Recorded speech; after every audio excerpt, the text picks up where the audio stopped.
ఇవాళ సైన్స్ పురోగతి సాధిస్తున్న అంశాల్లో బాగా ప్రాచుర్యం పొందుతోంది నానో టెక్నాలజీ. దీని మీద పాశ్చాత్య దేశాలు బిలియన్లు కోట్లు పెట్టి పరిశోధనలు నిర్వహిస్తున్నాయి. దురదృష్టం ఏమిటి అంటే ఈ నానో టెక్నాలజీ కొన్ని వేల సంవత్సరాల నాడే మన దేశంలో ఉంది. ఇప్పటికీ ఉంది, హిమాలయాల్లో సజీవంగా ఉంది. వివరాల్లోకి వెళితే మన ఋషులు, యోగులు, సాధువులు కొన్ని వేల ఏళ్ల క్రితమే సూక్ష్మ శరీరయానం గురించి చెప్పారు.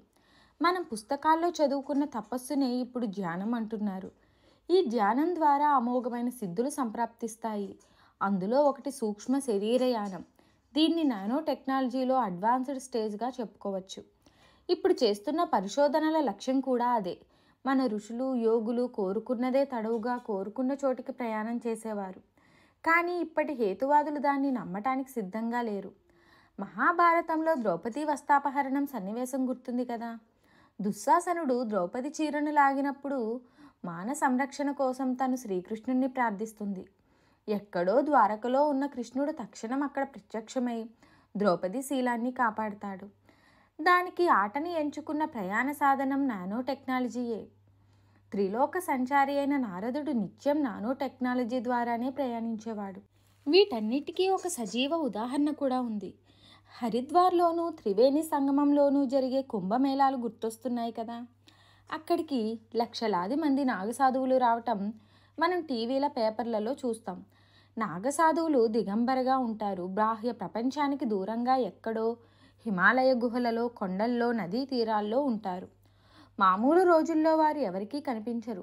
హిమాలయాల నుంచి కుంభమేళా జరిగే ప్రదేశాలు కొన్ని వందల కిలోమీటర్ల దూరంలో ఉంటాయి. ఇక్కడ మనమే ఒక ప్రశ్న వేసుకుందాం. కొన్ని లక్షల మంది దిగంబరులు ఒకేసారి కొన్ని వందల కిలోమీటర్ల దూరం ప్రయాణిస్తే వాళ్ళు ప్రయాణం చేసిన మార్గం అంతా ట్రాఫిక్ జామ్ అవ్వాలి కదా. ఇప్పటిదాకా ఎక్కడైనా అలాంటి సంఘటన రికార్డ్ అయ్యిందా? ప్రయాణ మార్గంలో ఎన్నో పల్లెలు, పట్టణాలు, నగరాలు ఉంటాయి. ఎక్కడైనా ఏ ఫోటోగ్రాఫర్కి అయినా ఇన్ని లక్షల మంది దిగంబరులు కనిపించారా? ఎక్కడైనా ఇంతమంది ప్రత్యేక విమానాల్లో, ఇతర రవాణా సాధనాల్లో ప్రయాణం చేసిన దాఖలాలు కనిపించాయా? లేదే. సరిగ్గా అందరూ ఒకేసారి కుంభమేళా జరిగే ప్రదేశంలో ఎలా ప్రత్యక్షమవుతారు?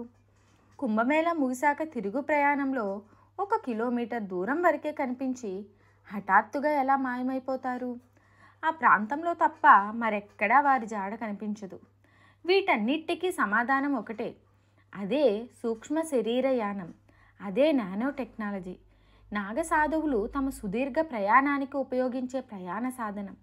ఎన్నో ఏళ్లుగా మన కళ్ళ ముందు ఇంత సజీవ సాక్ష్యం కనిపిస్తుంటే దాన్ని మనం నమ్మం. అమెరికా వాడు, రష్యా వాడు, చైనా వాడు, జపాన్ వాడు, జర్మనీ వాడు చెప్పే సొల్లు అంతా విని చంకలు ఎగరేస్తుంటాం. ఒక్కసారి మనసు పెట్టి మన శాస్త్రాలు చదవండి. వాటిని అనుసరించి అమలు చేసే ప్రయత్నం చేయండి. ప్రపంచానికి మళ్ళీ మనం పాఠాలు చెప్పచ్చు.